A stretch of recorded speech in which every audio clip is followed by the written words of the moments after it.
Mega Telugu టీవీకి స్వాగతం.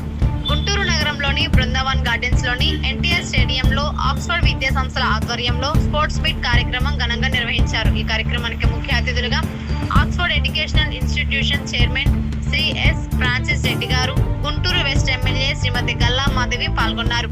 విద్యార్థుల్లో క్రీడా స్ఫూర్తి పెంపొందించేందుకు, శారీరక దారుఢ్యం, జట్టు భావన, నాయకత్వ లక్షణాలు అభివృద్ధి చెందేందుకు ఇలాంటి స్పోర్ట్స్ మీట్లు ఎంతో దోహదం చేస్తాయని ముఖ్య అతిథులు పేర్కొన్నారు. విద్యార్థులు చదువుతో పాటు క్రీడల్లో కూడా మెరుగైన ప్రతిభ కనపరచాలని తెలియజేశారు. విభిన్న క్రీడా పోటీల్లో విద్యార్థులు ఉత్సాహంగా పాల్గొని తమ ప్రతిభను ప్రదర్శించారు. కార్యక్రమం చివరగా విజేతలకు పతకాలు, ట్రోఫీలు, సర్టిఫికెట్లు ప్రదానం చేశారు. కార్యక్రమాన్ని విజయవంతంగా నిర్వహించిన ఆక్స్ఫర్డ్ సంస్థ నిర్వాహకులు, ఉపాధ్యాయులు, విద్యార్థులు, తల్లిదండ్రులను అతిథులు అభినందించారు. ఈ కార్యక్రమంలోని chairman Francis Reddy, directors Joseph, Vijaya Bhaskar Reddy, CEO Sunny Hendrix, dean Murali Krishna Reddy, DGM Seshagiri Babu మరియు సిబ్బంది పాల్గొన్నారు.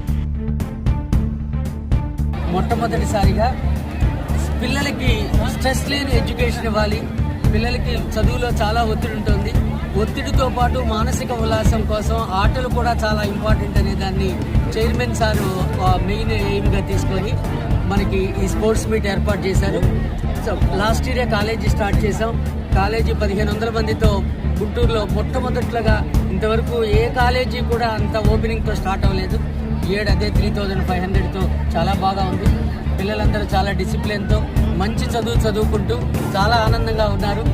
అట్లానే ఇలాంటి స్పోర్ట్సే కాకుండా ఇంకా ఎలక్ట్యూషన్స్, డిబేటు అలాంటి వాటిని కూడా ఈ కార్పొరేట్ కల్చర్లో పిల్లల్ని స్ట్రెస్ నుంచి రిలీవ్ చేయడం కోసం బాగా ఎంకరేజ్ చేస్తున్నాం. పిల్లలు కూడా చదువులతో పాటుగా ఇలాంటి వాటన్నిటిలో ఎక్స్ట్రా కరిక్యులర్ యాక్టివిటీస్లో బాగా ఇంప్రూవ్ అవుతున్నారు. అందరూ పేరెంట్స్ కూడా అందరి సాటిస్ఫాక్షన్ లెవెల్ చాలా చక్కగా ఉంది. దీనన్నిటికీ ప్రధాన కారణం యాజమాన్యం చాలా వీటన్నిటిని ఎంకరేజ్ చేయడం వల్ల మేము ఇలాంటి కార్యక్రమాలన్నీ చేయటం సాధ్యపడుతుంది.